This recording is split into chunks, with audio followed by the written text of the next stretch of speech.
भाइयों, मैं देख रहा हूं तुम लोग कोई सपोर्ट ही नहीं कर रहे हो यार। प्लीज भाइयों, थोड़ा सा कमेंट ही लिख दो ना। हमको भी अच्छा लगेगा, थोड़ा मोटिवेशन मिल जाएगा।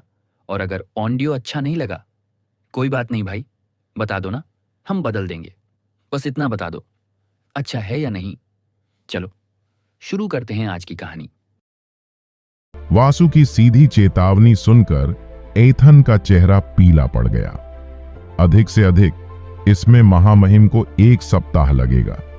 तब तक पूरा नेपोका साम्राज्य हमारे हाथों में आ जाएगा। हम 50,000 की सेना को हराने के बाद वापस हमला कर सकते थे, लेकिन हमने ऐसा नहीं किया। महामहिम इतने दयालु थे कि उन्होंने यह बैठक बुलाई, फिर भी आप उनकी दयालुता का अनादर कर रहे हैं। बुजुर्ग धामा के शब्दों ने राजा एथन पर और दबाव डाला। तो अब आप क्या करने जा रहे हैं राजा एथन? क्या आप अपने क्षेत्र का एक हिस्सा छोड़ना पसंद करेंगे या फिर अपनी जान देकर अपना पूरा क्षेत्र खोना पसंद करेंगे? वासु ने गिलास में बची हुई शराब पी ली और एथन के जवाब का इंतजार करने लगा। बुजुर्ग धामा और वासु दोनों जानते थे कि वे राजा एथन को किनारे पर धकेलने में कामयाब हो गए हैं। विकल्प सीमित करके उसके पास वासु की शर्तों से सहमत होने के अलावा कोई विकल्प नहीं होगा। एथन ने अपने दांत पीस ली और मदद के लिए राजा वेगा की ओर देखा। उसकी आंखें स्पष्ट रूप से राजा वेगा से मदद की गुहार लगा रही थीं। हालांकि नाइलैंड राजा ने उसे अनदेखा कर दिया और अपना खाना खाना जारी रखा। यह देखकर एथन को तुरंत पता चल गया कि नाइलैंड के राजा का उसके पक्ष में जाने का कोई इरादा नहीं है। नाइलैंड के राजा वासु और स्तारिन साम्राज्य के साथ गठबंधन बनाने में अधिक रुचि रखते थे। धिक्कार है तुम पर, वासु। अच्छा, तुमने क्या कहा? मैं तुम्हारी बातें सुन नहीं सका। मैंने कहा ठीक है। एथन ने वासु को घूर कर देखा। उसने ऊंची आवाज में जवाब दिया, मैं अद्विक ईस्टर्न के क्षेत्र को उग्रसेन साम्राज्य को सौंपने के लिए सहमत हूं, लेकिन मैं ऐसा तभी करूंगा जब आप नाइलैंड राजा की निगरानी में एक गैर आक्रामकता संधि पर हस्ताक्षर करने के लिए सहमत होंगे। चतुर आदमी। वह नाइलैंड राजा का उपयोग यह सुनिश्चित करने के लिए कर रहा है कि उग्रसेन साम्राज्य अपना वादा न तोड़ दे और नेपोका साम्राज्य पर हमला न कर दे। अगर उग्रसेन साम्राज्य नेपोका साम्राज्य पर हमला करता है तो नाइलैंड राजा को आगे आकर नेपोका साम्राज्य की रक्षा करनी होगी। मुझे लगता है कि वह पूरी तरह से मूर्ख व्यक्ति नहीं था। वासु मुस्कुराए बिना नहीं रह सका। अगर राजा वासु को इससे कोई दिक्कत नहीं है तो नाइलैंड राज्य गैर आक्रामकता संधि की रक्षा करेगा और दोनों राज्यों पर नजर रखेगा। अपने समझौते के साथ राजा वेगा दोनों राज्यों की गतिविधियों पर कुछ हद तक नियंत्रण प्राप्त कर सकता था, जो भविष्य में उसके राज्य के लिए ही फायदेमंद होगा। लेकिन वह ऐसा करते हुए वासु को नाराज भी नहीं करना चाहता था। वह ड्रैगन किंग से दोस्ती करना चाहता था और उसे एक शक्तिशाली सहयोगी बनाना चाहता था। ठीक है, मैं सहमत हूं, लेकिन समझौते में कुछ शर्तें होंगी। कैसी शर्तें? एथन को लगने लगा था कि वासु उसे फिर से फंसाने वाला है। वासु ने अपना दाहिना हाथ उठाया और समझौते की शर्तें बतानी शुरू की। सामान्य परिस्थितियों में उग्रसेन साम्राज्य नेपोका साम्राज्य पर हमला नहीं करेगा, लेकिन अगर नेपोका साम्राज्य या राजा निम्नलिखित वादों में से एक भी तोड़ता है तो उग्रसेन साम्राज्य भी जवाबी हमला करेगा। सबसे पहले, अगर नेपोका साम्राज्य को उग्रसेन साम्राज्य पर गुप्त हमला करने की कोशिश करने का दोषी पाया जाता है, यदि नेपोका साम्राज्य को उग्रसेन साम्राज्य की अर्थव्यवस्था पर गुप्त रूप से हमला करने का दोषी पाया जाता है। तीसरा, नेपोका साम्राज्य मेरी सीमाओं के 10 किलोमीटर के पास किसी भी सैन्य अभ्यास का आदेश नहीं दे सकता है।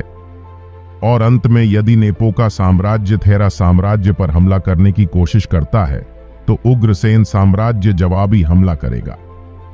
आखिरी हिस्सा सुनकर राजा वेगा और राजा चार्ल्स दोनों ही हैरान रह गए।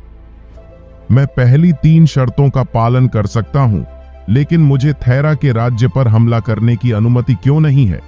थेरा का राज्य तुम्हारा नहीं है, यह एक स्वतंत्र राज्य है।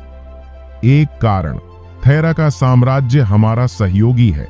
वासु को अंतिम शर्त जोड़ने के लिए मजबूर करने वाला दूसरा कारण राजा एथन की महत्वाकांक्षा थी।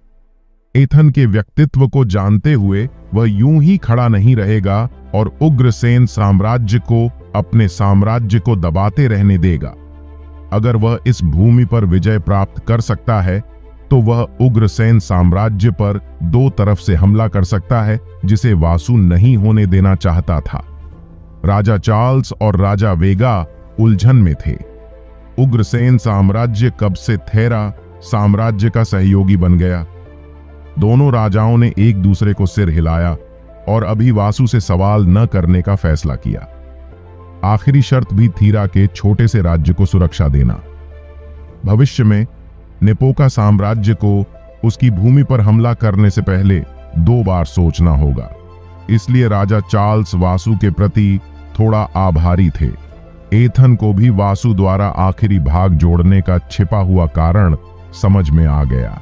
उसने चुपके से अपने दांत पीस लिए, क्योंकि उसकी आंखों में जानलेवा इरादे चमक रहे थे। वह वासु का सिर यहीं फाड़ देना चाहता था, लेकिन ड्रैगन किंग कितना शक्तिशाली था, यह देखते हुए उसने अभी के लिए अपना गुस्सा दबा लिया। ठीक है, मैं आपकी सभी शर्तों से सहमत हूं। अच्छा, फिर शाही कानूनी टीम आई और राजाओं के सामने ही अनुबंध तैयार किया। 3 अनुबंध बनाए गए। वासु, एथन और वेगा ने तीनों अनुबंधों पर हस्ताक्षर किए और प्रत्येक प्रति अपने पास रख ली। अब जब मीटिंग खत्म हो गई है तो मैं अपना समय यहां बर्बाद नहीं करूंगा। मैं माफी चाहता हूं, लेकिन मुझे बहुत काम करना है। मुझे अद्विक के परिवार को उसके पुराने इलाके से हटाना है।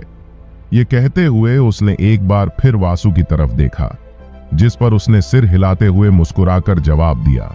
नाइलैंड के राजा से मिलना बहुत सुखद था। इसके बाद एथन गुस्से से भरे चेहरे के साथ कमरे से बाहर चला गया।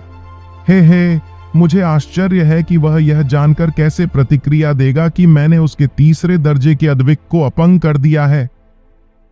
वासु के शब्द सुनकर राजा चार्ल्स थोड़ा कांप उठे। ड्रैगन किंग जितना उसने सोचा था उससे कहीं ज्यादा चालाक था। वह अपने दुश्मनों के प्रति निर्दयी और निर्दयी था। राजा वासु, जैसा कि अपेक्षित था, सभी ने एथन की अपने अद्विक की हालत देखकर जोरदार दहाड़ सुनी। इस मीटिंग के लिए सहमत होने के कारणों में से एक कारण यह था कि वह अपने 3रे दर्जे के अद्विक को वापस पाना चाहता था। लेकिन अब जब उसका अद्विक अपंग हो चुका है तो एडविक ईस्टन का कोई उपयोग नहीं रह गया था। अपने गुस्से को और अधिक नियंत्रित न कर पाने के कारण एथन ने सबके सामने ईस्टन का सिर काट दिया और चला गया। अब सज्जनों, क्या हम अपना भोजन जारी रखें? दूसरों को यह मुस्कान सुंदर और शांत लग रही थी, लेकिन राजा चार्ल्स को ऐसा लग रहा था जैसे शैतान उस पर मुस्कुरा रहा हो। मुझे इस आदमी को कभी नाराज नहीं करना चाहिए। तूफानी ड्रैगन ने अपने दिल में कसम खाई कि वह कभी भी ड्रैगन राजा के बुरे पक्ष में नहीं जाएगा। वह बहुत छोटा है, फिर भी वह बहुत अनुभवी और चालाक है। उसके विचार दूसरों से बहुत आगे हैं। इस पूरे समय वह अपने शब्दों के माध्यम से एथन की भावनाओं को नियंत्रित कर रहा था। वह भयानक है। दुर्भाग्य से मेरे किसी भी बेटे में राजा वासु की क्षमता नहीं है। एक बार जब मैं पद छोड़ दूंगा तो नाइलैंड साम्राज्य भी खत्म होने लगेगा। राज्य को गिरने से बचाने के लिए मुझे उसके जैसे सहयोगियों की आवश्यकता है। नाइलैंड राजा अपने अंतिम वर्षों में था। उसके पास ज्यादा समय नहीं बचा था। वह यह सुनिश्चित करना चाहता था कि उसके और पूर्वजों द्वारा बनाया गया राज्य टूट न जाए और उस पर कब्जा न हो जाए। दुर्भाग्य से उसके कोई भी बेटे राजा बनने के योग्य नहीं थे। मेरी लापरवाही के कारण वे राजा एथन की तरह बन गए हैं। इससे नाइलैंड राजा को बहुत चिंता होती है। हालांकि उसके 3 बेटे थे, लेकिन उनमें से कोई भी सिंहासन संभालने के लिए पर्याप्त सक्षम नहीं था। सिंहासन से हटने से पहले मुझे इस्तारिन साम्राज्य से दोस्ती करनी होगी। यह जानते हुए कि वासु ने कितनी तेजी से जुल्क्स राजवंश पर विजय प्राप्त की, उसे डर था कि एक बार वासु के मजबूत हो जाने पर वह उसके साम्राज्य पर हमला करेगा। भले ही वासु उसके साम्राज्य पर हमला न करे, लेकिन उसके मूर्ख बेटे निश्चित रूप से महाद्वीप के इस हिस्से में सबसे बड़े साम्राज्य पर हमला करने की कोशिश करेंगे और वासु के हाथों हार जाएंगे। वेगा इतना मूर्ख नहीं था कि वह यह मान ले कि उसका 4 ऑर्डर कल्टीवेटर वासु को हरा सकता है। रिपोर्ट के अनुसार वासु ने कभी भी अपनी असली ताकत नहीं दिखाई है। उसके पास इतनी ताकत है कि वह आसानी से पीक 3 ऑर्डर जनरल को मार सकता है। वासु, मुझे उम्मीद है कि हमारे तीनों राज्य भविष्य में एक दूसरे के सहयोगी बन सकते हैं और साथ मिलकर काम कर सकते हैं। कुछ चर्चा के बाद वासु, वेगा और चार्ल्स अपने राज्यों के बीच एक त्रिपक्षीय गठबंधन बनाने पर सहमत हो गए। अगर कोई विदेशी शक्ति किसी एक राज्य पर हमला करती है तो इसे तीनों राज्यों पर हमला माना जाएगा। बैठक समाप्त होने के तुरंत बाद महाद्वीप के पूर्वी भाग के हर राज्य को अनुबंधों और नए गठबंधनों के बारे में पता चला। उग्रसेन शक्ति में अचानक वृद्धि सभी के लिए एक बहुत बड़ा चौंकाने वाला कारक था। इस बीच वासु एज्योर शहर लौट आया। उसने बुजुर्ग धामा, यथार्थ और टाइलर को 5000 सैनिकों के साथ अद्विक ईस्टर्न के क्षेत्र में गवर्नर के पास भेजा, जो उग्रसेन साम्राज्य का हिस्सा था। अद्विक ईस्टर्न के क्षेत्र के साथ उग्रसेन साम्राज्य महाद्वीप के पूर्वी हिस्से में सबसे बड़ा साम्राज्य बन गया है। स्वाभाविक रूप से इसके बाद हजारों कागजी काम हुए। वासु के पास इतना काम था कि वह सचमुच अपने दफ्तर में ही रहने लगा। मिनट घंटों में बदल गए, घंटे दिन में बदल गए, दिन सप्ताह में बदल गए और सप्ताह महीनों में बदल गए। वासु नए सुधार, योजनाएं, सैन्य सुधार और सार्वजनिक क्षेत्र में सुधार करने की कोशिश कर रहा था। साथ ही वह अपने राज्य के रईसों और अपने पड़ोसी राज्यों पर भी नजर रख रहा था। वासु ने सेना की भर्ती भी शुरू कर दी। उसके साथ सेनापति भी वापस आ गए और अपने अपने डिवीजन के सैनिकों को प्रशिक्षण देना शुरू कर दिया। सभी नए भर्ती किए गए सैनिकों को 7 डिवीजनों में विभाजित किया गया। वासु ने माजिनों को भी एक विशेष पद दिया। उन्हें ड्रैगन राजा की छाया के रूप में जाना जाता था। इस तरह 1 महीना पलक झपकते ही बीत गया। वासु इस महीने इतना व्यस्त था कि कभी कभी तो वह खाना भी छोड़ देता था या रात में सोना भी बंद कर देता था। पहले खंड का अंत। इसे अब तक पढ़ने के लिए धन्यवाद। मुझे पता है कि मैं इस महीने कम अध्याय अपलोड कर रहा हूं, लेकिन अगले महीने से मैं प्रतिदिन 2 अध्याय अपलोड करने का प्रयास करूंगा। मैं विशेषाधिकार में और अध्याय भी जोड़ूंगा। आपके सहयोग के लिए धन्यवाद। दूसरा खंड विलियम की यात्रा और उसकी पृष्ठभूमि की कहानी पर केंद्रित होगा। अवनी, आज तुम बहुत सुंदर लग रही हो। शायद आज तुम मेकअप का इस्तेमाल कर रही हो। मैंने अपने जीवन में कभी मेकअप नहीं किया। इस राजकुमारी को किसी मेकअप की जरूरत नहीं है। सच में ऐसी नजर क्यों है? क्या तुम्हें लगता है कि मैं तुमसे झूठ बोल रही हूं? एक खूंखार बिल्ली के बच्चे की तरह उसने ड्रैगन राजा को घूर कर देखा। वह पूरे महाद्वीप पर एकमात्र व्यक्ति है जो ड्रैगन राजा को घूर सकती है और फिर भी बच सकती है। मैं तुम पर कैसे विश्वास करूं? तुम अपनी सुंदरता बढ़ाने के लिए सौंदर्य गोलियों का इस्तेमाल कर सकती थीं। गुस्सा होने के बजाय उसने अपनी छाती पर हाथ रखे और गर्व से मुस्कुराई। तुम्हें कुछ नहीं पता। सौंदर्य की गोलियां केवल शरीर को धो सकती हैं, और विषाक्त पदार्थों और अन्य अपशिष्ट उत्पादों को निकाल सकती हैं, जिससे त्वचा चमकदार और चिकनी हो जाती है। एक बार जब कोई व्यक्ति सौंदर्य की गोलियां खा लेता है तो उसका रूप सैकड़ों वर्षों तक एक जैसा ही रहता है। मुझे लगता है कि मैं और अधिक बढ़ सकती हूं, इसलिए मैंने कोई सौंदर्य की गोलियां नहीं खाई हैं। लेकिन आपने अपने शरीर से विषाक्त पदार्थों को निकालने के लिए गोलियों का इस्तेमाल किया। तुम सच में कुछ नहीं जानते। हर कुलीन और अमीर व्यापारी की पत्नी अपनी सुंदरता बढ़ाने के लिए सौंदर्य की गोलियां इस्तेमाल करती थीं। कुलीन समाज में यह एक आम बात है। सच में, लेकिन आपकी त्वचा बिल्कुल चिकनी क्यों नहीं दिखती? अवनी ने अपना चेहरा छुआ और वासु की ओर प्रश्नवाचक दृष्टि से देखा। मेरी त्वचा पहले की तरह चिकनी लग रही है। तुम चाहो तो जांच कर सकते हो। अवनी ने अपना दाहिना हाथ आगे बढ़ाया। वासु इस अवसर को व्यर्थ नहीं जाने देना चाहता था। वह चुपके से मुस्कुराया क्योंकि उसकी दुष्ट योजना काम कर गई थी। उसने मासूमियत से उसके स्पर्श को महसूस करने के लिए उसके दाहिने हाथ को छुआ। अवनी उसके लाल हाथों के कोमल स्पर्श को महसूस करते हुए शर्मा गई।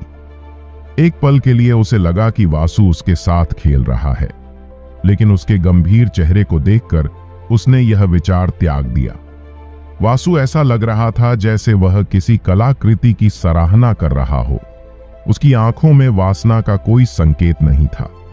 बिना ध्यान दिए विलियम ने उनके बीच की दूरी कम कर दी और उसके ठीक बगल में बैठ गया। कैसा है? उसने नरम और धीमी आवाज में पूछा। उसका कोमल स्पर्श उसे सिहरन दे रहा था और उसका दिल तेजी से धड़क रहा था। मैं जवाब नहीं दे सकता। मुझे उचित निरीक्षण के लिए कुछ समय चाहिए। मुझे तुम्हारा स्पर्श करने दो। वासु को कुछ और कहने की जरूरत नहीं पड़ी, क्योंकि वह सीधे उसकी आंखों में देखता रहा। वासु ने अपना चेहरा उसके करीब लाया। दोनों के चेहरे एक दूसरे से बस कुछ इंच की दूरी पर थे। अवनी ने अपनी आंखें बंद कर लीं और उसके होंठों को छूने का इंतजार करने लगी, लेकिन 1 मिनट बीत गया और कुछ नहीं हुआ। परेशान होकर उसने अपनी आंखें खोलीं और देखा कि वासु उसे चिढ़ाने वाली मुस्कान के साथ घूर रहा था। तुम्हारी हिम्मत इस राजकुमारी को छेड़ने की? जंगली बिल्ली के बच्चे की तरह वासु पर कूद पड़ी और अपनी मुलायम मुट्ठियों से उसकी छाती पर मुक्का मारने लगी। वासु का शरीर बहुत मजबूत था। एक सामान्य मुक्का उसे मुश्किल से कुछ महसूस करा सकता था। हाँ, ठीक है, मुझे माफ कर दो। वासु ने अवनी को एहसास कराए बिना ही उसकी मुलायम और पतली कमर को अपनी बाहों में लपेट लिया। यह देखकर कि वासु अभी भी हंस रहा था और उसके मुक्कों से प्रभावित नहीं था, छोटी सी बिल्ली खुद को उसकी गर्दन काटने से नहीं रोक सकी। आउच! क्या तुम कुत्ते हो? तुम मुझे क्यों काट रहे हो? तुम एक ड्रैगन कुत्ते हो। उसने उसकी गर्दन और कॉलर बोन को काटना शुरू कर दिया। आउच! रुकना! नहीं, मैं तुम्हें काटकर मार डालूंगी। तुम्हारी हिम्मत कैसे हुई इस राजकुमारी को छेड़ने की? उसने फिर से उसके कॉलर बोन को काटा। अवनी को पता नहीं था कि जब वह उसे काट रही थी तो वह अनजाने में अपने शरीर को उसके खिलाफ रगड़ रही थी। हफ हफ। वासु की सांसें तेज चलती देखकर अवनी ने उसे काटना बंद कर दिया और चिंतित होकर उसके चेहरे की ओर देखने लगी। क्या हुआ? जवाब देने के बजाय उसने अपने दोनों हाथ उसकी कमर के चारों ओर लपेटे और एक नकली धमकी भरी मुस्कान के साथ कहा, चलो एक दूसरे को काट कर मार डालें। आह, तुम गुंडे हो। अवनी ने फिर से उसे काट लिया। इस बार वह सीधे उसके दाहिने गाल पर गई। आउच! आप क्या कर रहे हो? टकराना। बुजुर्ग धामा ने तुरंत दरवाजा खोला और उसके हाथ में तलवार थी। महाराज, मैंने चीखने की आवाज सुनी। क्या आप? उसके शब्द गले में ही अटक गए। उसे एहसास हुआ कि वह गलत समय पर आ गया है। खांसी। कृपया आनंद लें, मैं बस यह देख रहा था कि क्या कोई कपड़े धोने की जरूरत है। यह कहते हुए बुजुर्ग धामा जल्दी से कमरे से बाहर भाग गया। वासु और अवनी एक दूसरे को चुपचाप देखते रहे। अवनी को अब एहसास हुआ कि इस गुंडे को काटने की कोशिश करते हुए वह इस पूरे समय उसकी छाती पर लेटी रही है। यह तो बताने की जरूरत नहीं कि उसकी मजबूत बाहें उसकी पतली कमर को थामे हुए थीं। वह उसके दिल की धड़कन और तापमान को महसूस कर सकती थी। तुम कब तक मेरी कमर पकड़ोगे? अवनी तुरंत अपने भयंकर बिल्ली के बच्चे के रूप में वापस आ गई। उसने गुस्से से वासु को घूरा। वह उसे इस तरह से देख रही थी जैसे उस पर उसका लाखों का कर्ज हो। हालांकि वासु कोई बीटा नर नहीं था। इस स्थिति में उसकी त्वचा व्हेल शार्क से भी मोटी थी। उसने अपनी शर्मिंदगी छिपाई और उसके चेहरे को देखते हुए उसे पकड़ना जारी रखा। उसका चेहरा उसके चेहरे से सिर्फ 20 सेंटीमीटर दूर था। उसके गोल और बड़े स्तन उसके सीने से सटे हुए थे। वह उसकी मोटी छाती की कोमलता को महसूस कर सकता था। जवाब देने के बजाय वासु ने गंभीरता से उसकी ओर देखा और गहरे स्वर में कहा, मैं चाहता हूं कि हमारा पहला चुंबन खास हो। कौन तुम्हें चूमना चाहता है? अवनी ने वासु की बाहें अपनी कमर से हटाईं और उठ खड़ी हुई। वह सोफे के दूसरी तरफ चली गई। हालांकि उसने कहा कि वह उससे चूमना नहीं चाहती, लेकिन वास्तव में वह इसके लिए उत्सुक थी। वासु ने बेशर्मी से पूछा, क्या तुम सच में मुझसे चुंबन नहीं चाहते? उसने ऐसा दिखावा किया जैसे उसने पहले वाली स्थिति का कभी फायदा नहीं उठाया हो। नहीं, यह राजकुमारी केवल अपने पति को चूमेगी। लेकिन मैं तो तुम्हारा पति हूं, वासु ने मासूमियत से जवाब दिया। तुम सिर्फ नाम के लिए मेरे पति हो। यह राजकुमारी तुम्हें कभी भी छोड़ सकती है। सांस। वासु ने सिर हिलाकर खेद प्रकट किया। यह देखकर अवनी मुस्कुराई, मानो वह जीत गई हो। हालांकि वासु के अगले शब्दों ने उसे अप्रत्याशित रूप से चौंका दिया। मुझे लगता है मुझे मुदित के साथ ऐसा करना होगा। वासु ने पारदर्शी कांच की खिड़की की ओर देखा और आगे कहा, उसके मुलायम लोमड़ी जैसे कान और दुम, मुझे उनकी याद आने लगी है। तुम? अवनी गुस्से से कांप रही थी। मुदित उसकी सबसे अच्छी दोस्त थी।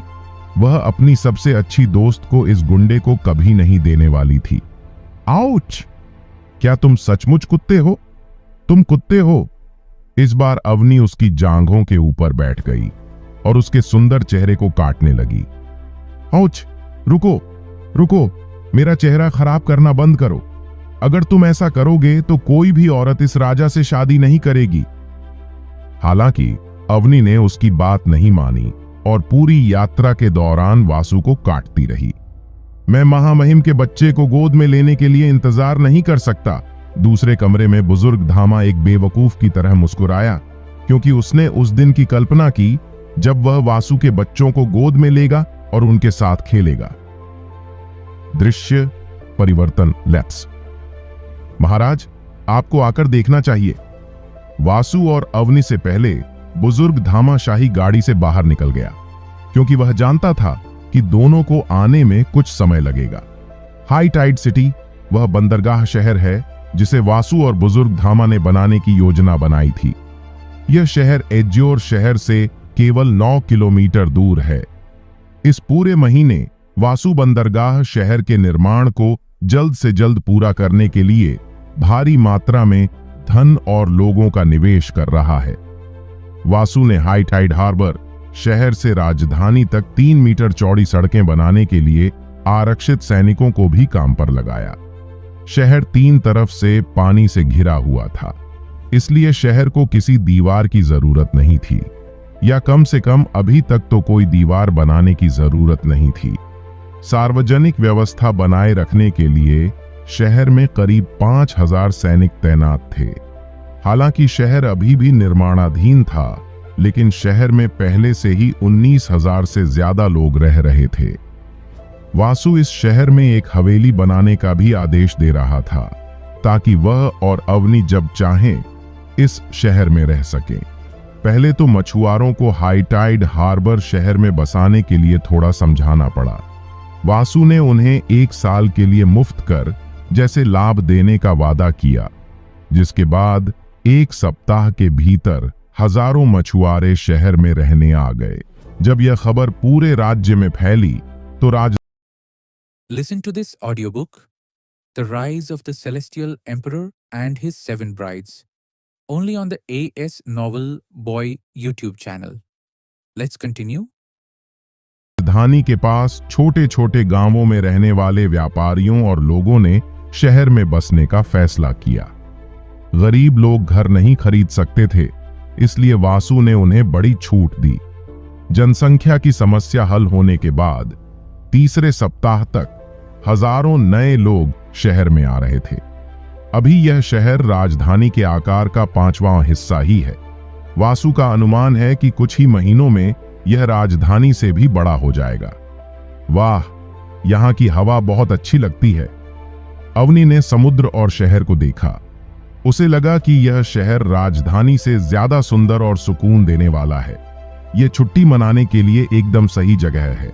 एक बार जब शहर बड़ा हो जाएगा तो यह जगह और भी सुंदर और शानदार हो जाएगी। महाराज, आपके चेहरे को क्या हुआ? सांस। मत पूछो, एक जंगली कुत्ता मुझे घंटों काटता रहा। वासु के चेहरे, गर्दन, कॉलर बोन और यहां तक कि उसके हाथ भी काटने के निशानों से भरे हुए थे। पीछे खड़े सैनिकों को आश्चर्य हुआ कि ऐसा कौन सा जंगली कुत्ता है जो राजा को इस तरह काट सकता है। वासु की बातें सुनकर अवनी का चेहरा लाल हो गया। उस पल की गर्मी में उसने बात को थोड़ा आगे बढ़ा दिया। चलो चलें। वासु, अवनी और बुजुर्ग धामाशाही गाड़ी में वापस आ गए, क्योंकि सैनिक अपने स्वरूप में वापस चले गए। वासु अपने साथ हजारों सैनिक नहीं लाना चाहता था, लेकिन बुजुर्ग धामा ने जोर दिया। उसने कहा कि राजा होने के नाते आप अपनी सुरक्षा के लिए सैनिकों को अपने साथ लाते हैं। 1000 सैनिक घोड़ों पर सवार थे, पूरे शरीर पर चांदी का कवच पहने हुए थे और कमर पर तलवार लटक रही थी। ये हेनरी की 7वीं डिवीजन के प्रशिक्षित सैनिक हैं। बुजुर्ग धामा, इस महीने की कुल आय कैसी है? मुझे सही राशि नहीं पता है, क्योंकि हमने अपने खजाने में मौजूद सारा पैसा विभिन्न क्षेत्रों में निवेश किया है। लेकिन अगर मुझे आपको अनुमानित राशि बतानी हो तो मैं लगभग 5 लाख शाही सिक्के कहूंगा। सांस। तो मेरे खजाने में केवल 10,000 शाही सोने के सिक्के हैं जो आपातकाल के लिए छोड़े गए थे। वासु को रोने का मन हुआ। तुमने अपना सारा पैसा क्यों खर्च कर दिया? अवनी ने उसके चेहरे पर एक विशेष क्रीम लगाते हुए पूछा, जो उसके गालों पर काटने के निशान को ठीक कर देगी। राजकुमारी, हमने अभी अभी अपने क्षेत्र का विस्तार किया है। कई बार सुधार की आवश्यकता थी। इसके अलावा राजा सेबेस्टियन ने अपने राज्यपालों को शायद ही कोई पैसा छोड़ा हो, इसलिए मुझे कुछ रईसों को उनके शहरों के विकास की योजना शुरू करने के लिए पैसे देने पड़े। बेशक, इसका मतलब यह भी होगा कि निवेश करके कर के अलावा मुझे लाभ का आधा हिस्सा मिलेगा। तुमने मेरी बनाई गोलियां क्यों नहीं बेची? मैं आपकी गोलियों का इस्तेमाल सेना पर करने की योजना बना रहा हूं। इस महीने राजा एथन ने कुछ पड़ोसी राज्यों से गुप्त रूप से संपर्क किया है। मुझे यकीन है कि वह मेरे खिलाफ कुछ साजिश रचने की कोशिश कर रहा है। तो आप एक और युद्ध की तैयारी कर रहे हैं? हां और नहीं भी। अगर राजा एथन गैर आक्रामकता संधि पर लिखी किसी भी शर्त का उल्लंघन करता है तो मैं जवाबी हमला करूंगा और उससे उसका दयनीय राज्य छीन लूंगा। भले ही वह हमारे राज्य पर आक्रमण न करे, फिर भी मुझे इस राज्य की रक्षा के लिए एक मजबूत सेना की आवश्यकता होगी।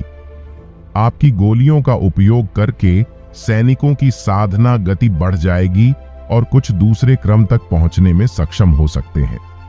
लेकिन क्या होगा अगर उन सैनिकों ने आपको धोखा देने का फैसला किया या दूसरे क्रम पर पहुंचने के बाद आपके लिए काम नहीं करना चाहते? इस कारण से मैं केवल 700 गुलामों को चुनता हूं, जिन्हें हमने लगभग 1.5 महीने पहले खरीदा था।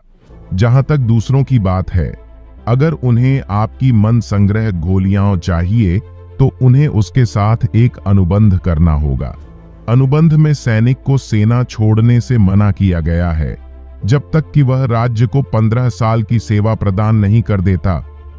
अनुबंध में यह भी सुनिश्चित किया गया है कि वे कभी भी मेरे साथ विश्वासघात नहीं करेंगे। आप वास्तव में अपने ऋण ज्ञान का अधिकतम उपयोग कर रहे हैं। हाँ, इस राज्य को बनाए रखने के लिए यह आवश्यक है। मैं नहीं चाहता कि कोई मेरी पीठ में छुरा घोंप दे। अगर राज्य की नींव मजबूत है तो यह किसी भी तूफान का सामना कर सकता है। हाँ, चलो काम की बात नहीं करते। मुझे राजनीति समझ में नहीं आती। वैसे तुम्हें अपना वादा याद है? मैं अपनी प्यारी पत्नी से किया वादा कैसे भूल सकता हूं? कल या परसों हम अपनी यात्रा के लिए निकलेंगे।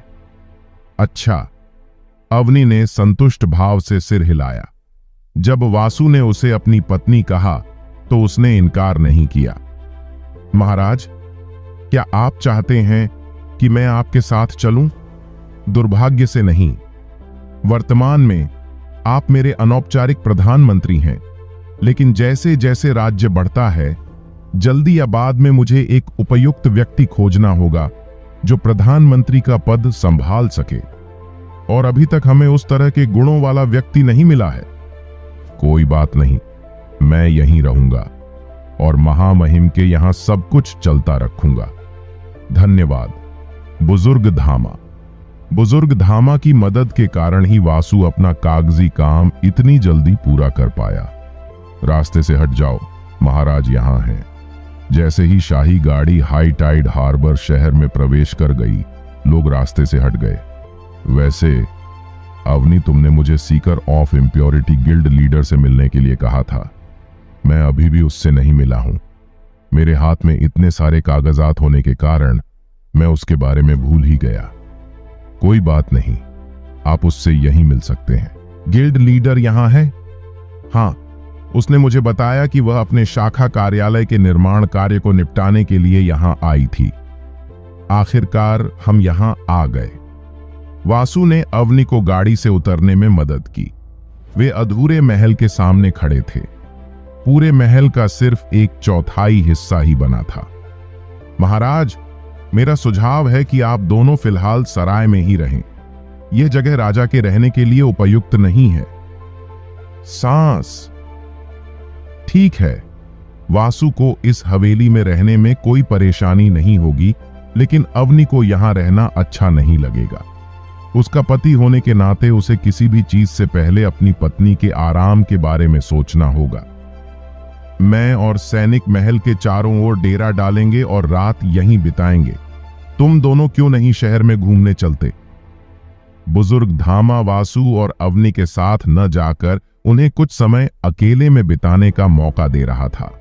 वासु को अभी भी हिचकिचाते देख अवनी ने उसका दाहिना हाथ पकड़ लिया और बोली, इतना परेशान मत हो। इस जगह पर कोई भी तुम्हें या मुझे नहीं पहचान सकता। यह मौज मस्ती करने और आराम करने का सबसे अच्छा मौका है। ठीक है। जाने से पहले वासु ने बुजुर्ग धामा को एक गहरा लाल गोला दिया, जिस पर किसी प्रकार के ऋण बने हुए थे। यह क्या है? अवनी ने उत्सुकता से पूछा। अगर कोई आपातकालीन स्थिति है तो बस मैना का उपयोग करके इस क्रिम्सन ऑर्ब को कुचल दें। इस क्रिम्सन ऑर्ब को कुचलने से मुझे एक संदेश मिलेगा। इस चीज की सीमा केवल 15 किलोमीटर तक सीमित है। सीमा बढ़ाने से पहले मुझे कुछ शोध करना होगा। मुझे लगता है कि 15 किलोमीटर भी बहुत है। मैं इस गोले को हमेशा अपने पास रखूंगा। मजे करो महाराज। बुजुर्ग धामा ने फिर उन्हें अकेला छोड़ दिया। वासु ने अवनी की तरफ देखा, जो अभी भी अनजाने में उसका दाहिना हाथ पकड़े हुए थी।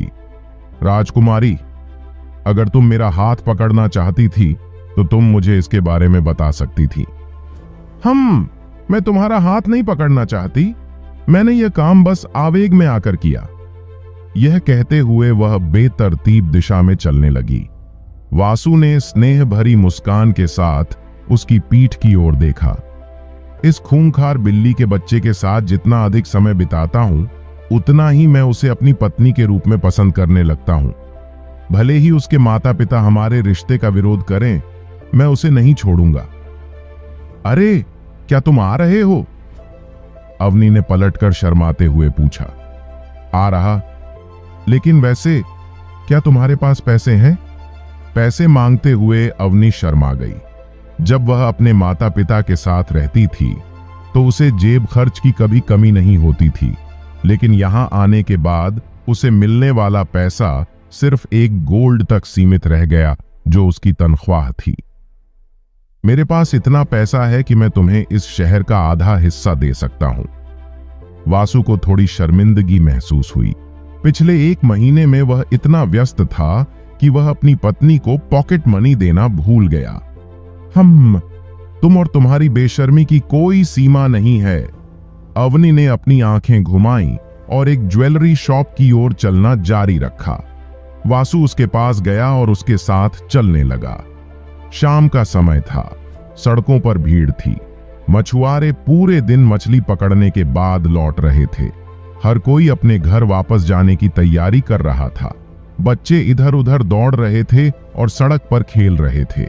वासु और अवनी की तरह ही कई अमीर व्यापारी भी अपने परिवार के साथ इस शहर में आए थे।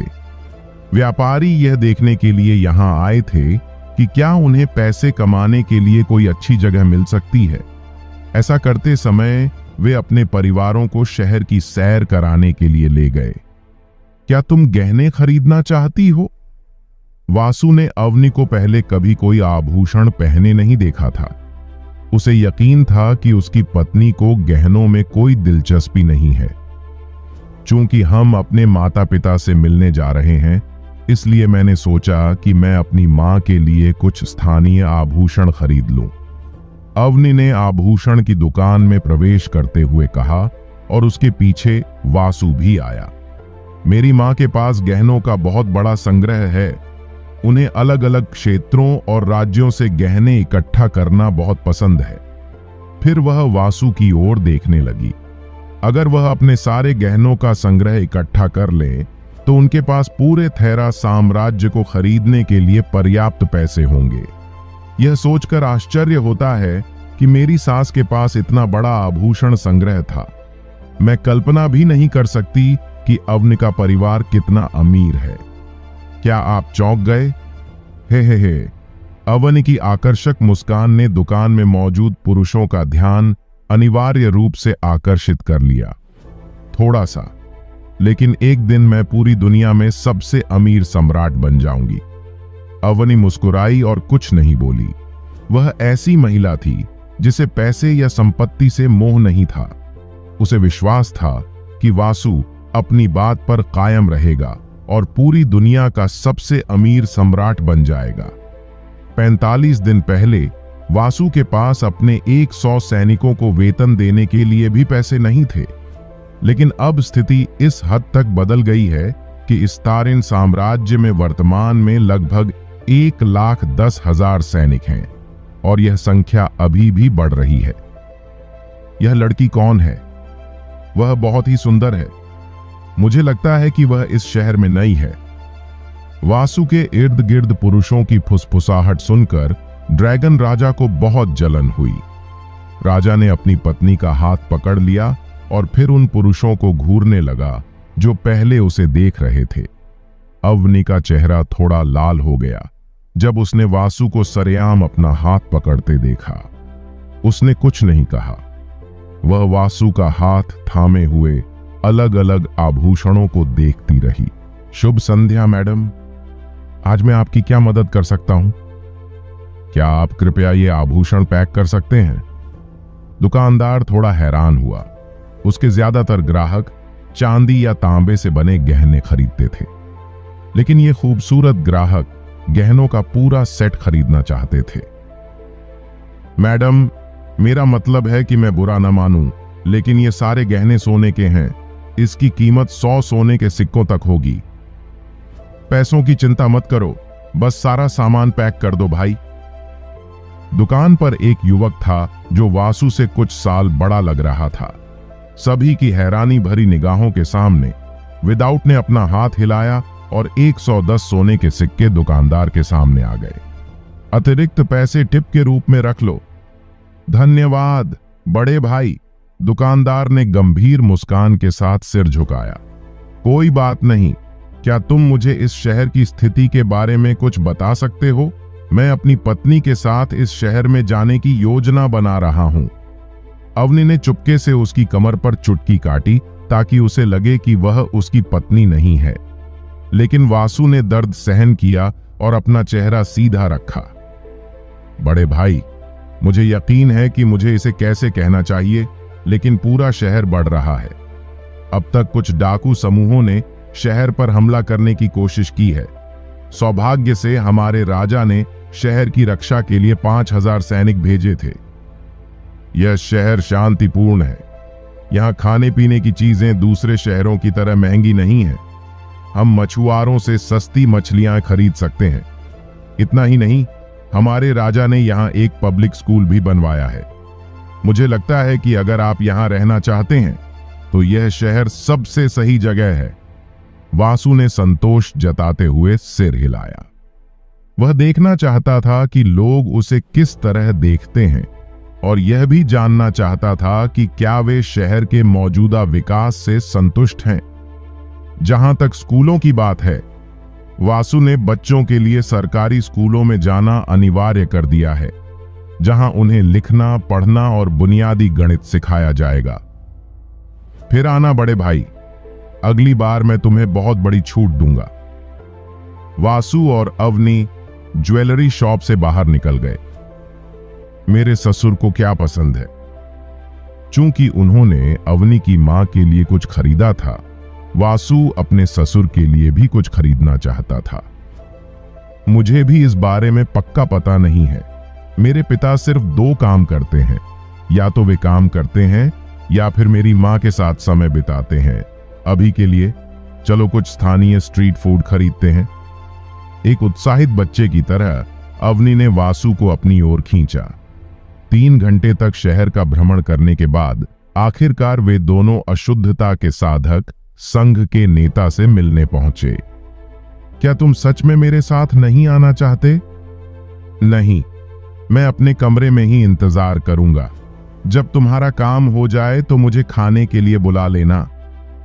वासु और अवनी ने उसी सराय में 2 कमरे बुक किए जिसमें गिल्ड लीडर रह रहा था। ठीक है। अवनी के जाने के बाद गर्दन तक लंबे बाल वाली एक नौकरानी वासु के पास आई। कृपया मेरे साथ आइए, महोदया इंतजार कर रही हैं। आप अंदर आ सकते हैं। दरवाजा खोलकर वासु कमरे के अंदर चला गया।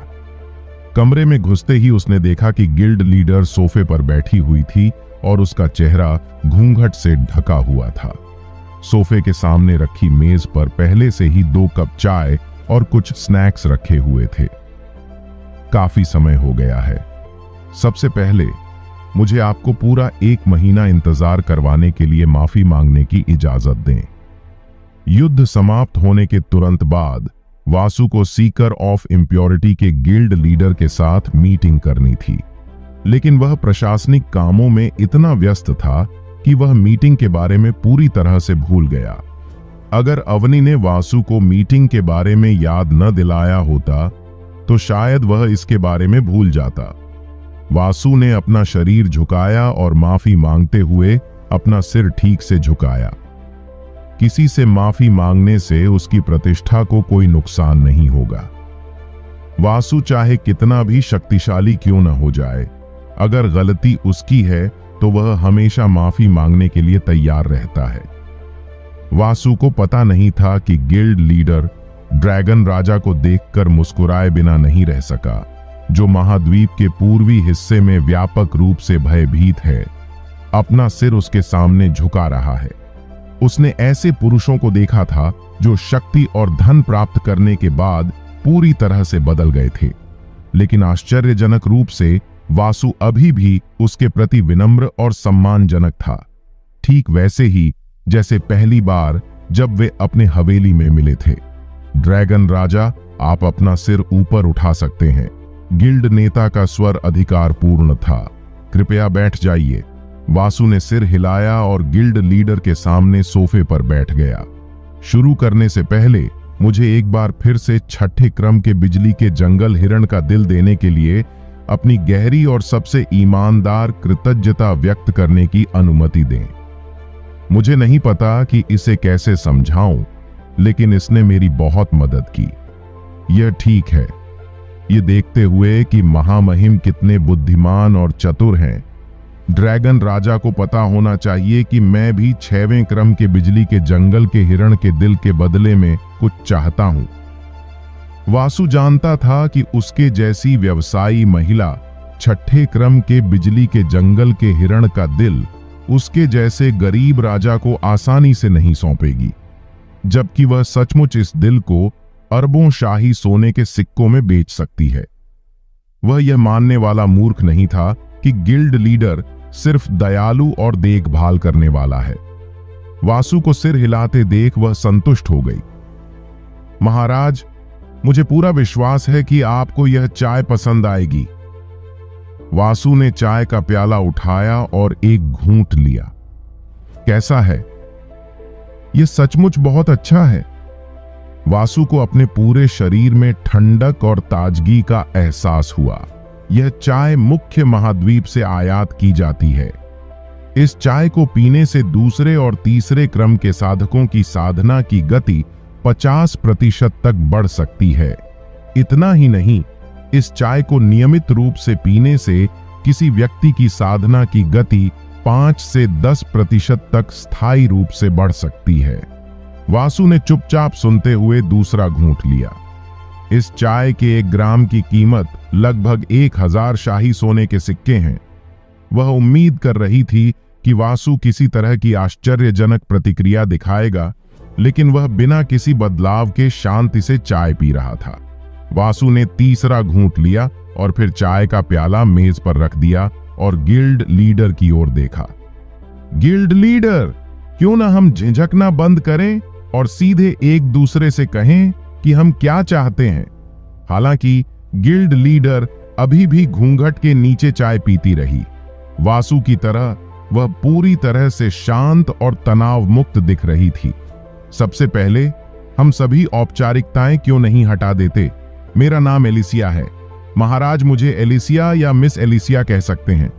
ठीक है, तो फिर तुम मुझे वासु कह सकते हो। मिस एलिसिया, अब कृपया मुझे बताओ कि तुम मुझसे क्या चाहती हो। वासु को लगा कि उसे मिस एलिसिया कहना सबसे अच्छा विकल्प होगा। वह इतना करीब नहीं था कि गिल्ड लीडर को सीधे उसके नाम से बुला सके। सर वासु, आप इतने अधीर क्यों हो रहे हैं? बस आराम से बैठिए और चाय का आनंद लीजिए। यह कहते हुए एलिसिया ने एक और घूंट लिया। मैंने सोचा था कि मिस एलिसिया को गोलमोल बातें करना पसंद नहीं है और वह सीधी बात करना पसंद करती हैं। चूंकि मिस्टर वासु इतने अधीर हैं, इसलिए मैं अब और बात नहीं घुमाऊंगा। लेकिन जवाब देने से पहले क्या मैं पूछ सकता हूं कि ड्रैगन किंग इतने अधीर क्यों दिख रहे हैं? वासु और एलिसिया दोनों जानते थे कि वे दोनों यहां दिमागी खेल खेल रहे थे। एलिसिया वासु को उस चाय के बारे में बताकर उस पर दबाव बनाने की कोशिश कर रही थी जो उसने उसे दी थी।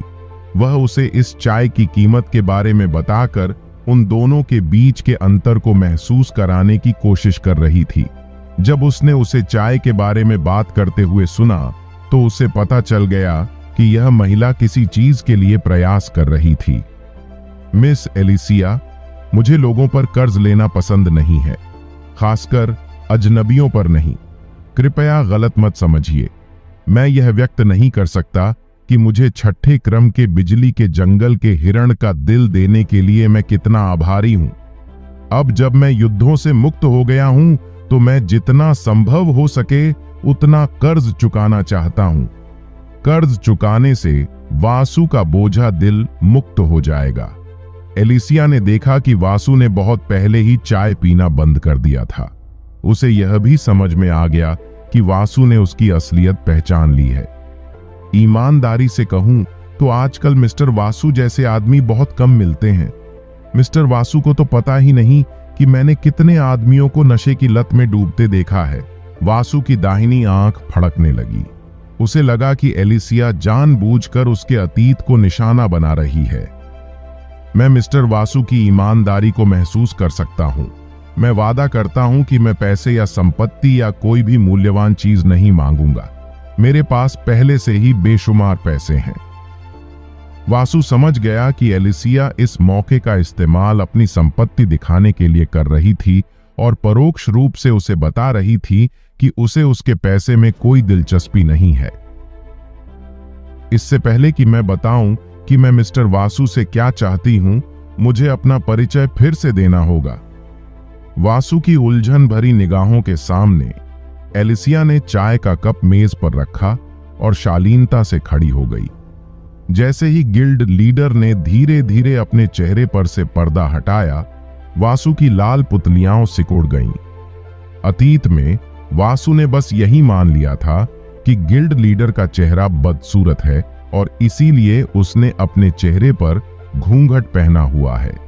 लेकिन उसे एहसास हुआ कि वह कितना गलत था।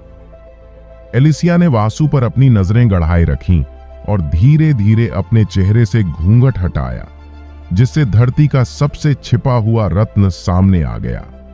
उसका चेहरा इतना सुंदर था कि एक पल के लिए वासु सांस लेना ही भूल गया।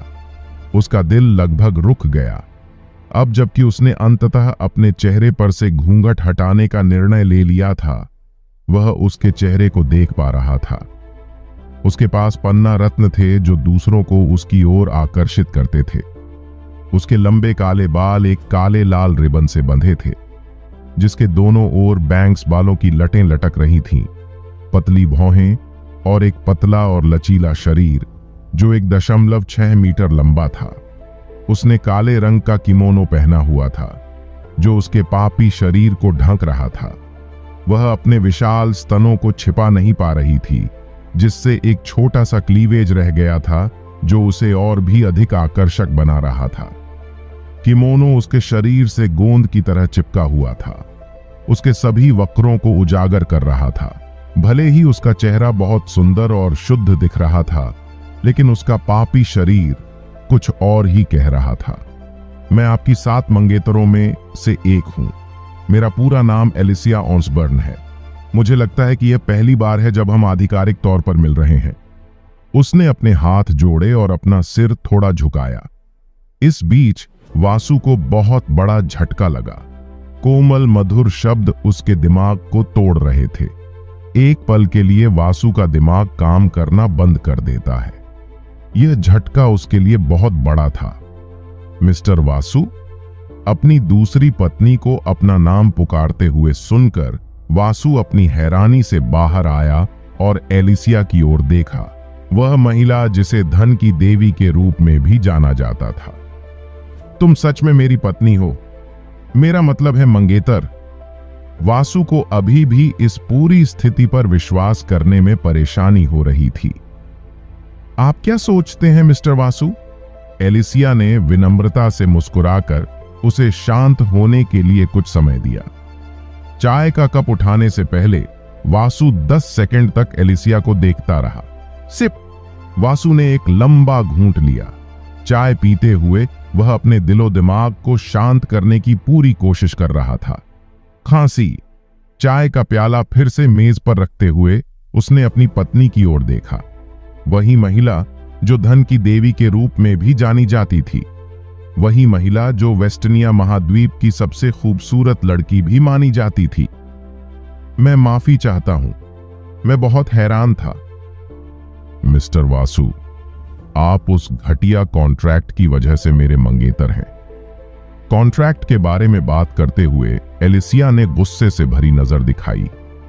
एलिसिया ने गर्व से वासु की ओर देखा। मैं तुम्हें शुरू से ही चेतावनी दे दूं, मैं तुम्हें अपना पति नहीं मानती। यह पूरा अनुबंध मामला बस एक राजनीतिक चाल है। मैं तुम्हें कभी अपना पति नहीं मानूंगी। मैं तुमसे जो मांगने जा रही हूं वह सीकर ऑफ इम्प्योरिटी के गिल्ड लीडर के रूप में होगी, तुम्हारे मंगेतर के रूप में नहीं। ठीक है, मैं मिस एलिसिया का कर्ज कैसे चुका सकता हूं? वासु अवनी के साथ होने से बहुत खुश था। यह दूसरी बार था जब एलिसिया उससे मिल रही थी। इस शादी में कोई प्यार नहीं था। इस मुलाकात से पहले उसे अपनी बाकी 6 मंगेतरों के बारे में भी कुछ खास नहीं पता था। लड़कियों को पिंजरे में रखने वाली एकमात्र चीज बेवकूफाना अनुबंध था। इसलिए अगर एक दिन वासु को मौका मिला तो वह इस अनुबंध को तोड़ देगा। एलिसिया को यह जानकर राहत मिली कि वासु अब भी उसे उसी तरह से संबोधित कर रहा था जैसे पहले करता था। अगर वह उसके नाम से पुकारता तो इसका मतलब होता कि वासु मंगेतर के तौर पर अपने अधिकारों का इस्तेमाल कर रहा था और उसे अपनी शादी से कोई दिक्कत नहीं थी। कुछ खास नहीं, 3 महीने के अंदर मैं चाहती हूं कि मिस्टर वासु आकर मेरे माता पिता से मिलें। कुछ खास नहीं, 3 महीने में मैं चाहती हूं कि मिस्टर वासु आकर मेरे माता पिता से मिलें। खांसी खांसी। वासु ने रुमाल से अपना मुंह पोंछा और एलिसिया की ओर देखा। क्या कहा तुमने? वासु इतना हैरान था कि वह औपचारिक रूप से उससे बात करना ही भूल गया। मैंने कहा कि मुझे अपने माता पिता से मिलने के लिए श्री वासु को अपने साथ चलने की जरूरत है। वासु ने गहरी सांस ली और शांत हो गया। क्या मैं कारण जान सकता हूं? आखिरकार मिस एलिसिया, भले ही हम यह दिखावा करें कि हम किसी अनुबंध के तहत विवाहित नहीं हैं, फिर भी आपके माता पिता से मिलना थोड़ा अजीब लगता है। वासु की बातें सुनकर उस गर्वित महिला के चेहरे पर एक हल्की सी लाली आ गई, जिससे वह पहले से भी ज्यादा प्यारी लगने लगी। एलिसिया ने नीचे देखा और खुद को शांत करने के लिए चाय का प्याला उठाया। एक घूंट पीने के बाद वह शांत महसूस करने लगी। बात यह है कि मेरा परिवार एक पारंपरिक परिवार है।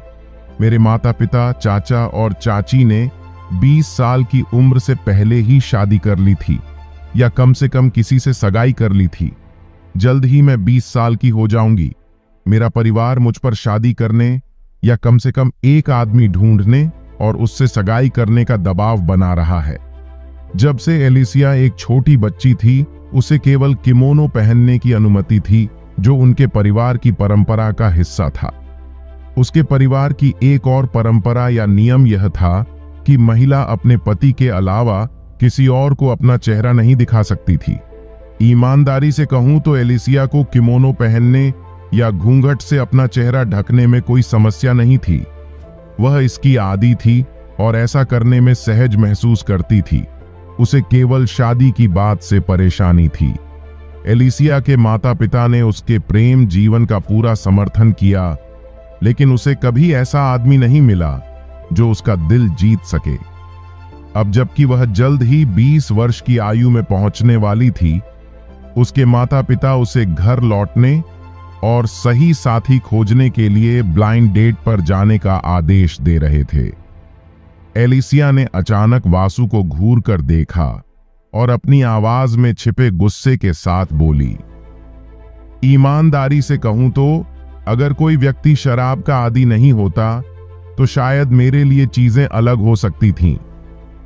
जब मुझे और मेरे परिवार को पता चला कि तुम्हें तुम्हारे राज परिवार से निकाल दिया गया है, तो मेरे माता पिता पूरी तरह से चौंक गए। मेरे नाराज पिता तुम्हारे पिता से मिलने गए और उनसे शादी के बारे में पूछा, लेकिन तुम्हारे पिता ने मेरे पिता से मिलने से इनकार कर दिया और कहा कि वे एकांतवास में चले गए हैं। हमने अपनी मां से शादी के अनुबंध के बारे में पूछा। उन्होंने कहा कि वासु अब राज परिवार का हिस्सा नहीं है, उससे जुड़ी किसी भी बात का उनसे कोई लेना देना नहीं है। ये सुनकर कि उसकी मां का जिक्र हो रहा है, वासु के अंदर कुछ हलचल मच गई। उसे अचानक पुरानी यादें ताजा हो गईं और थोड़ा दुख हुआ। उसे अपनी मां के साथ बिताए वो खुशनुमा दिन याद आ रहे हैं जब सब कुछ बदल गया था।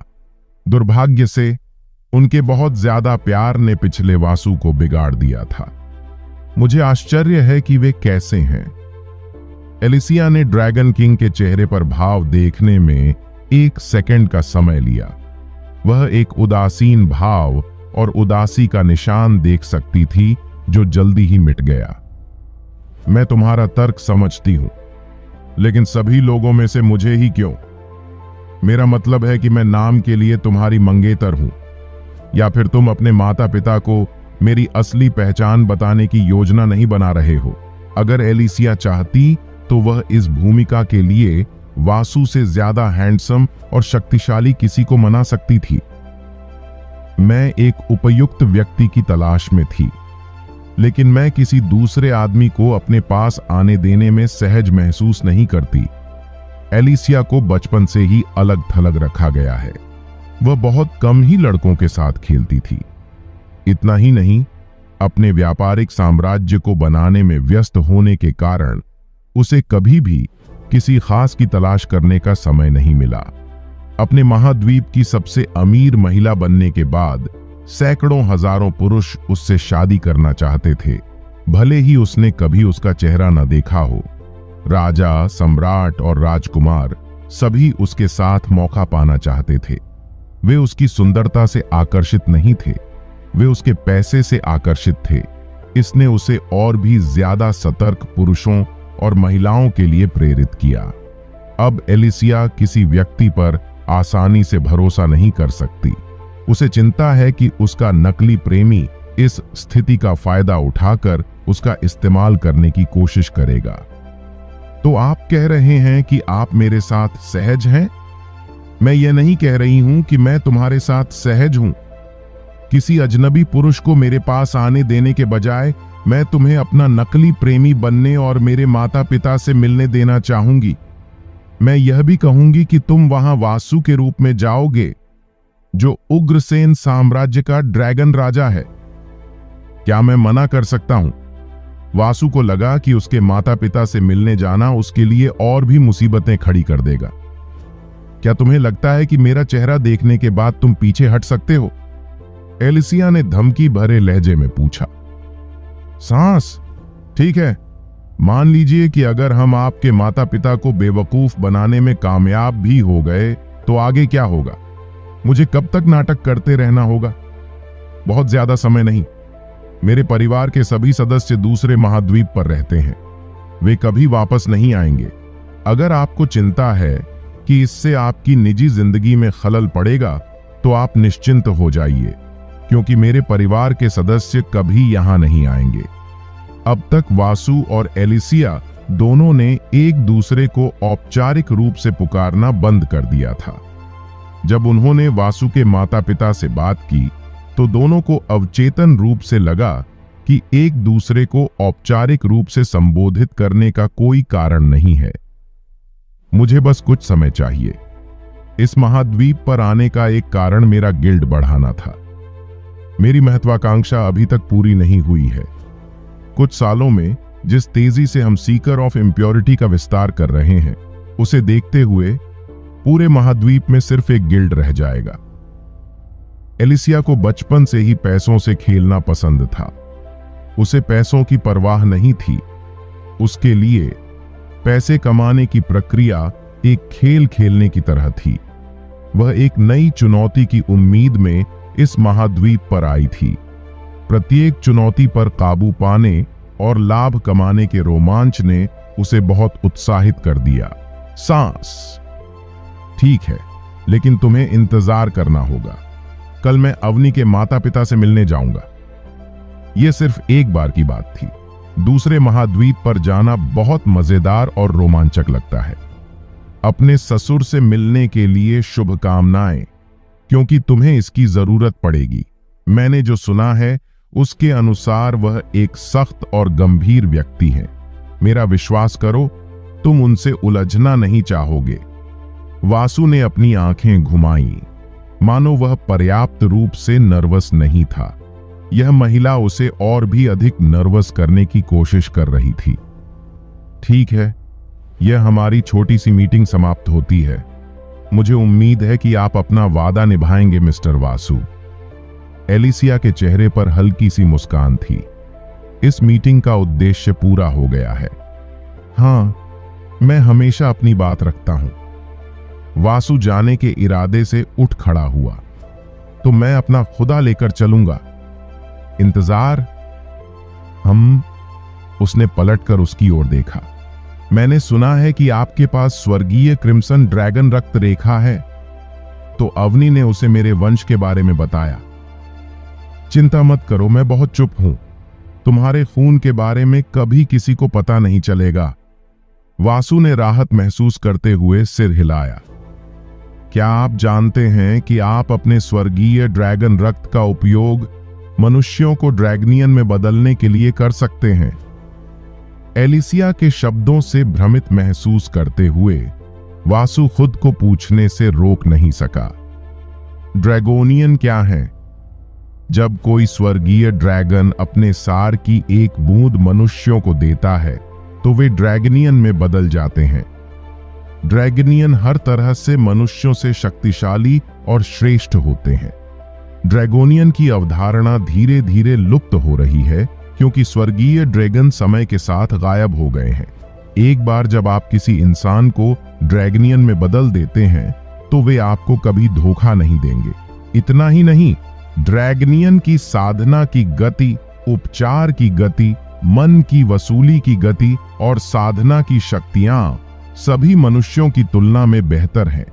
लेकिन नकारात्मक पक्ष यह है कि मनुष्यों के अलावा कोई अन्य जाति ड्रैगनियन नहीं बन सकती है। आप ड्रैगनियन के बारे में इतना कुछ कैसे जानते हैं? मुझे विभिन्न मिथकों और किंवदंतियों पर किताबें पढ़ने का शौक है। मुझे इस बात के सबूत मिले हैं कि ड्रैगनियन कभी अस्तित्व में थे। शायद स्वर्गीय ड्रैगन के रूप में आप भी ऐसा ही कर सकते हैं। मैंने कभी भी अपना सार किसी दूसरे व्यक्ति को देने की कोशिश नहीं की है। अगर उसकी बातें सच हैं तो शायद मैं इसे आजमा सकता हूं। बुजुर्ग धामा। अवनी के बाद बुजुर्ग धामा दूसरा सबसे करीबी व्यक्ति है। वह अपने जीवन के साथ बूढ़े आदमी पर भरोसा करता है। उसे पहला ड्रैगनियन बनाना सबसे अच्छा विकल्प होगा। वासु वहां खड़ा होकर 1 मिनट तक सोचता रहा, जबकि एलिसिया उसके विचारों को पढ़ने की कोशिश कर रही थी। वह भी देखना चाहती थी कि क्या वह सफल होगा। क्या आप स्वर्गीय ड्रैगन के बारे में कुछ और जानते हैं? मुझे 1-2 बातें पता हैं, जैसे कि नेचर फ्लेम, जो एक हरे रंग की लौ है जिसका इस्तेमाल लोगों को ठीक करने के लिए किया जा सकता है। केवल स्वर्गीय लॉर्ड ड्रैगन ही प्रकृति की लॉ को अपने पास रख सकते हैं। मैं तुम्हें स्वर्गीय ड्रैगन पर कुछ किताबें दूंगा। इन किताबों को पाने के लिए मुझे बहुत ज्यादा पैसे खर्च करने पड़े। वहां 3 फटी हुई पुरानी किताबें थीं। किताबों को अपने स्टोरेज रिंग में रखने के बाद वासु ने एक बार फिर एलिसिया को धन्यवाद दिया। मुझे धन्यवाद देने की कोई जरूरत नहीं है। मैं ऐसा इसलिए कर रहा हूं क्योंकि मैं बाद में तुम्हें ढाल की तरह इस्तेमाल करने वाला हूं। ठीक है, तो मैं विदा लेती हूं। एलिसिया ने वासु को कमरे से बाहर जाते हुए देखा। दरवाजा बंद होने के बाद एलिसिया सोफे पर लेट गई। मुझे यकीन नहीं हो रहा कि वह बेवकूफ औरत वाकई उसके प्यार में पड़ गई और अब वह उसे अपने माता पिता से मिलवाने भी ले जा रही है। दृश्य परिवर्तन। दस्तक दस्तक आ रहा। अवनी ने दरवाजा खोला और ठंडे अंदाज में उसकी आंखों में देखा। क्या तुम्हें अपनी दूसरी पत्नी पसंद आई? हम ये कहते हुए कीमिया देवी वासु के पास से गुजर गई। हाँ, मुझे वह वाकई पसंद आई, खास तौर पर उसकी हरी पन्ने जैसी आंखें जो अंधेरे में भी चमकती लगती हैं।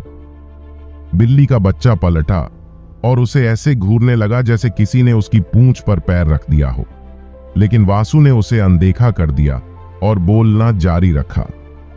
उसका चेहरा प्यारा है, लेकिन उसका शरीर। वासु को लग रहा था कि वह सीमा रेखा पार करने वाला था। गल्प। तुम कुछ कह रहे थे?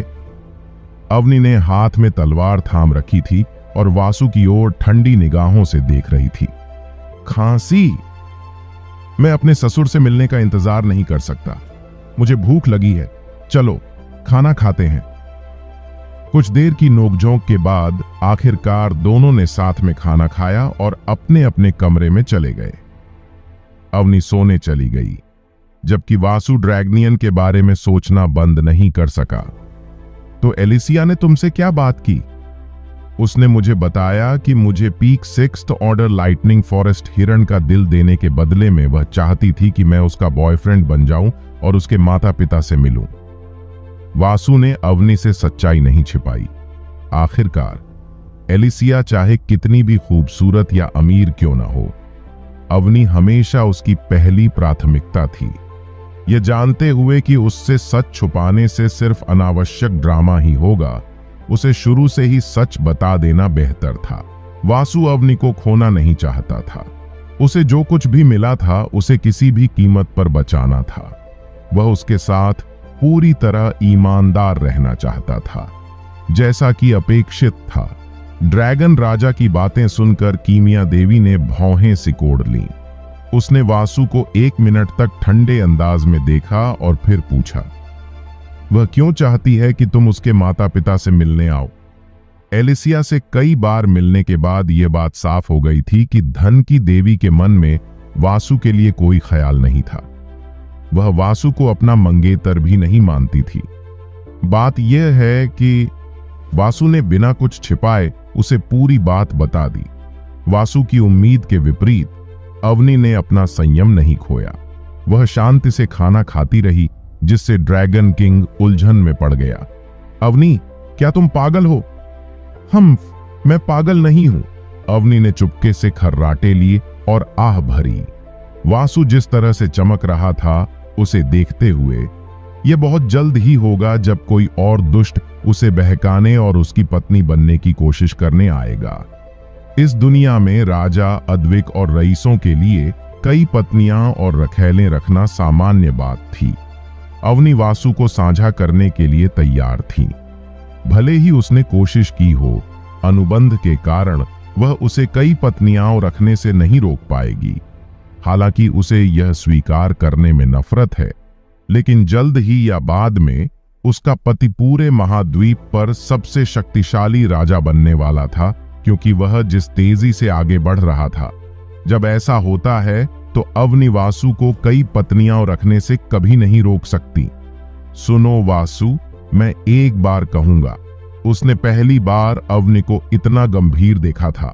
हाँ, शादी के अनुबंध के कारण आपकी 7 पत्नियां हैं। 7 पत्नियों के अलावा मैं आपको किसी और महिला के साथ संबंध रखने की अनुमति नहीं दूंगा। उसका गंभीर चेहरा देखकर वासु अप्रत्याशित रूप से जोर से हंस पड़ा। हा हा हा, तुम क्यों हंस रहे हो? हा हा, मूर्ख, क्या तुम सच में सोचती हो कि मेरी 7 पत्नियां होंगी? वासु के शब्दों ने उसे और भी उलझन में डाल दिया। मैंने जो पाया है उससे मैं बहुत संतुष्ट हूं।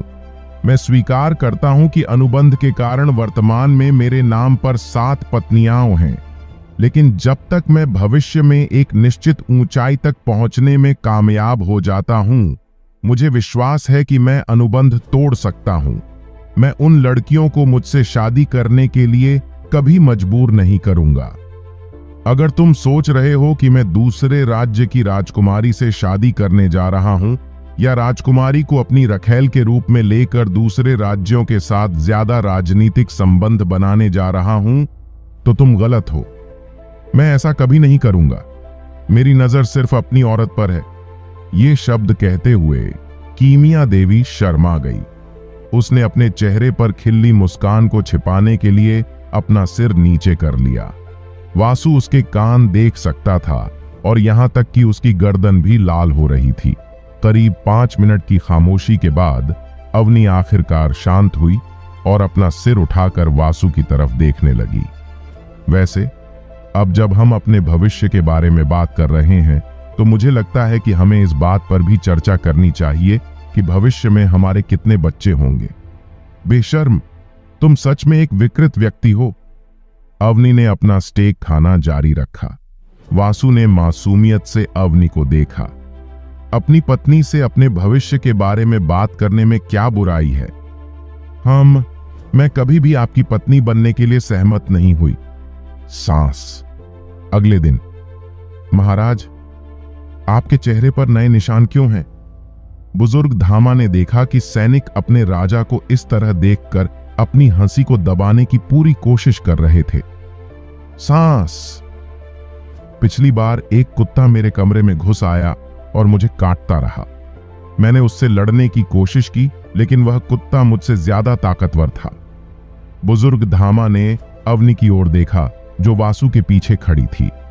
अपने बटलर की निगाहें देखकर वह शर्मा गई और नाक भौं सिकोड़ते हुए बोली, बुजुर्ग धामा, मेरे साथ आओ। वासु ने बुजुर्ग धामा और अवनी को शाही गाड़ी में बिठाया। महाराज, क्या आपके पास मेरे लिए कोई आदेश है? आज हम बाहर जा रहे हैं। मुझे नहीं पता कि मैं कितने दिनों के लिए बाहर जाऊंगा।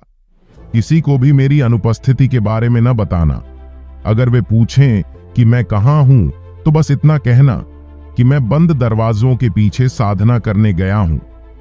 इस बात की बहुत कम संभावना है कि पड़ोसी राज्य वासु के राज्य छोड़ने के बाद हमला करने की कोशिश करें। समझ गया महाराज। मैंने दयानंद, मुदित और अन्य लोगों को आपके आदेश सुनने का आदेश पहले ही दे दिया है। जब तक मैं नहीं चला जाता तब तक आप प्रभारी रहेंगे। कृपया सब कुछ संभाल लें।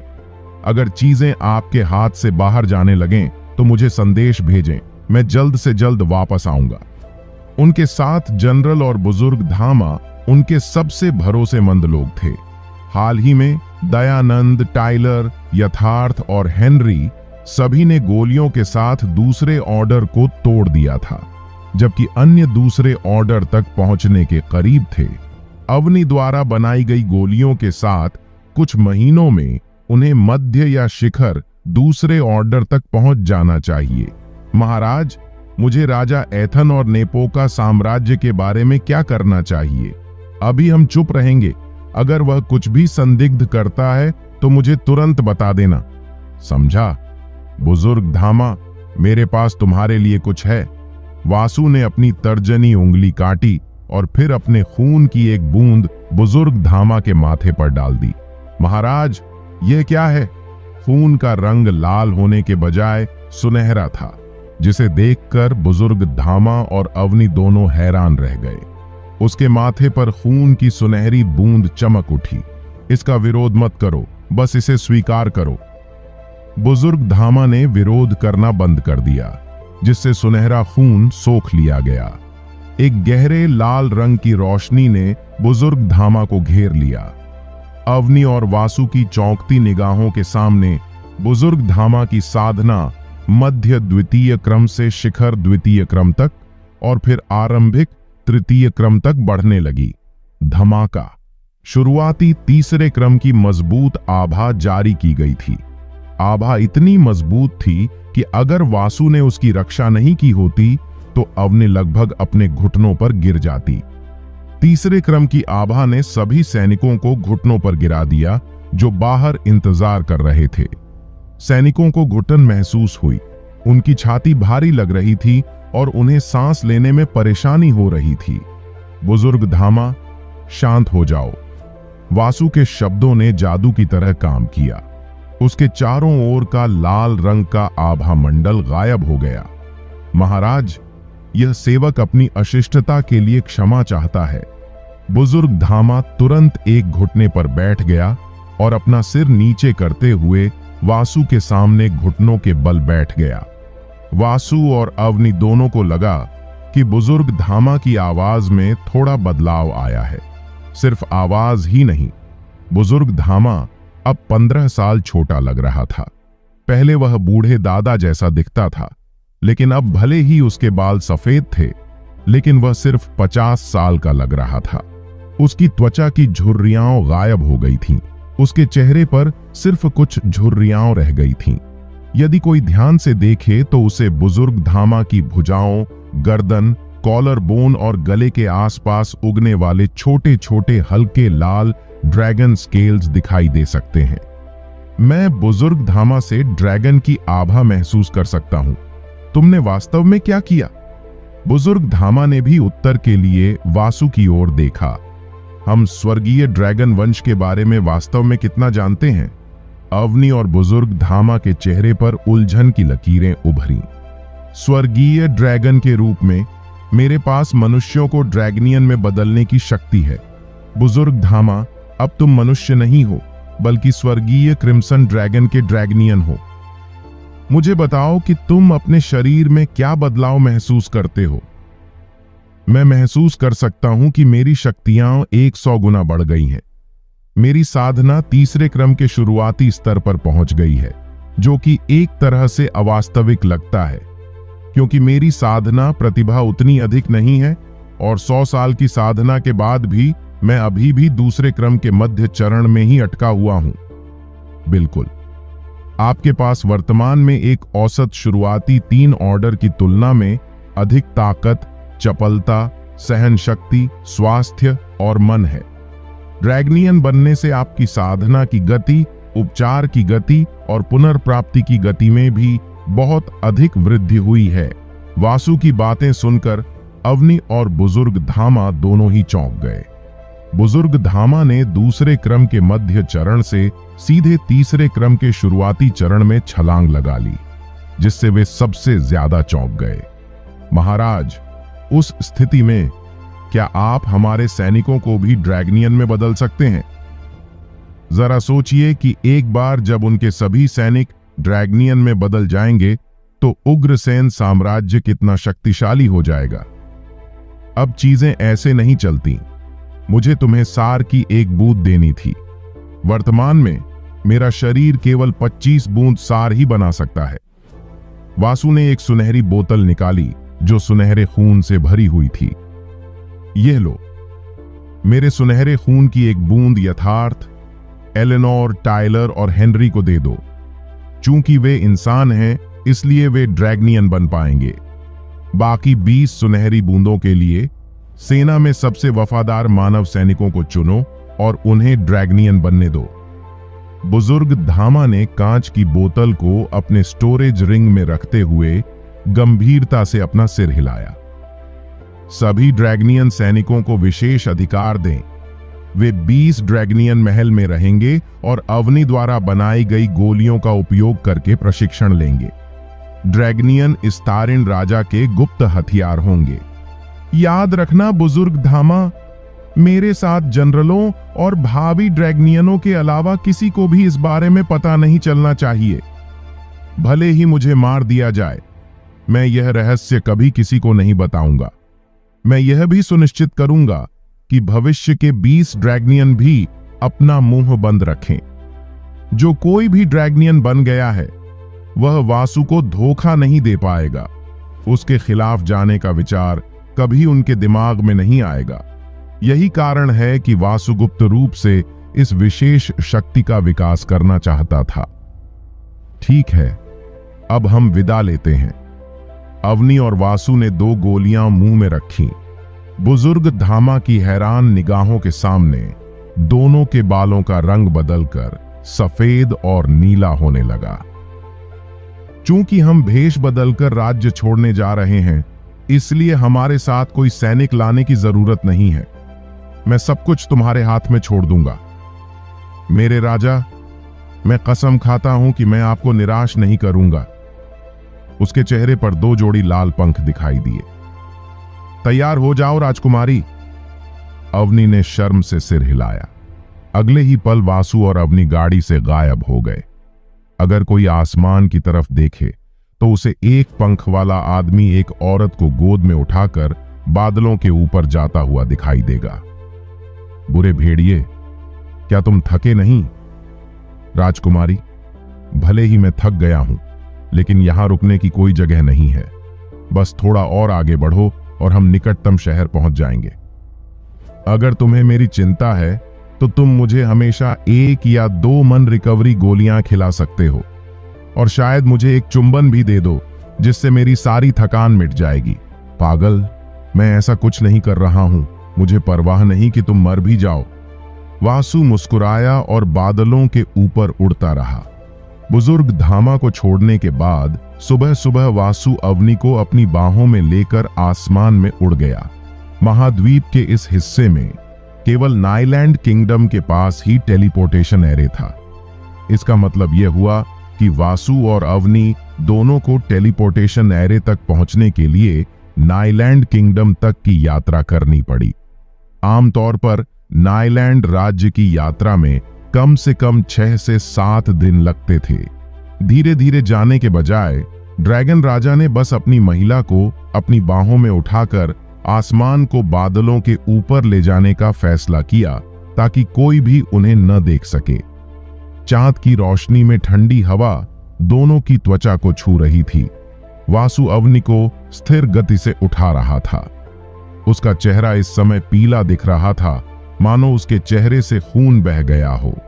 वह राजकुमारी को 11 घंटे से ज्यादा समय से उठा रहा है। हालांकि दोनों ने लंच करने के लिए 15 मिनट का समय लिया।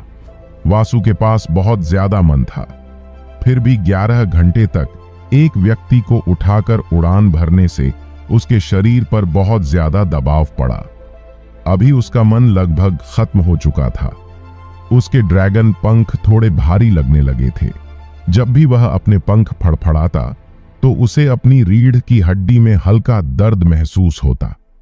अगर उसने मैना रिकवरी की गोलियां नहीं खाई होती तो उसका मैना बहुत पहले ही खत्म हो चुका होता।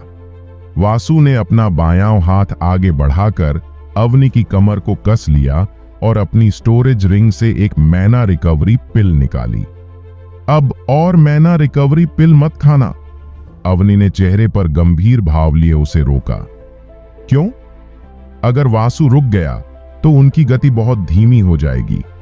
क्या तुम्हें याद है कि तुमने पूरे दिन में कितनी गोलियां खाई हैं? वासु को समझ नहीं आ रहा था कि क्या जवाब दे। अपने मन को बचाने के बजाय वह लगातार अपने कौशल का उपयोग करके अपनी उड़ान की गति को बढ़ाने के लिए अपने मन का उपयोग करता रहा। जब भी उसका मन समाप्त होने वाला होता तो वह मन रिकवरी की गोली ले लेता, जिससे 15 मिनट में उसका मन ठीक हो जाता। पवन परी की कलाकृति ने उसे अपनी उड़ान की गति बढ़ाने की क्षमता दी, लेकिन वह पर्याप्त नहीं था।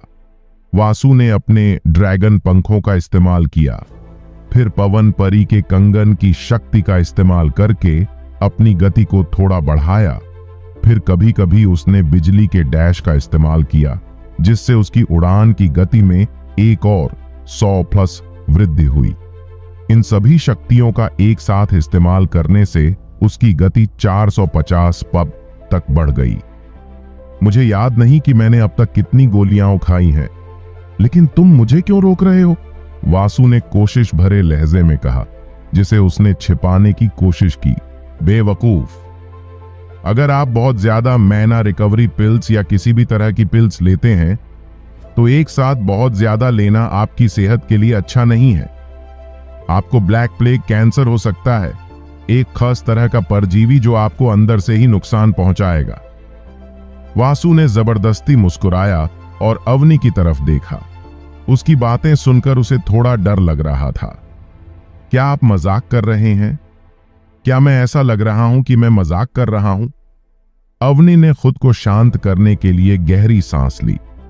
जब वह वासु के साथ होती थी तो यह बुरा खलनायक हमेशा उसे परेशान करने और उसे सुनिश्चित करने के तरीके खोजता था कि वह उसे परेशान करे। हम कीमियागर या गोली बनाने वाले जो गोलियां बनाते हैं वे सही नहीं होती हैं।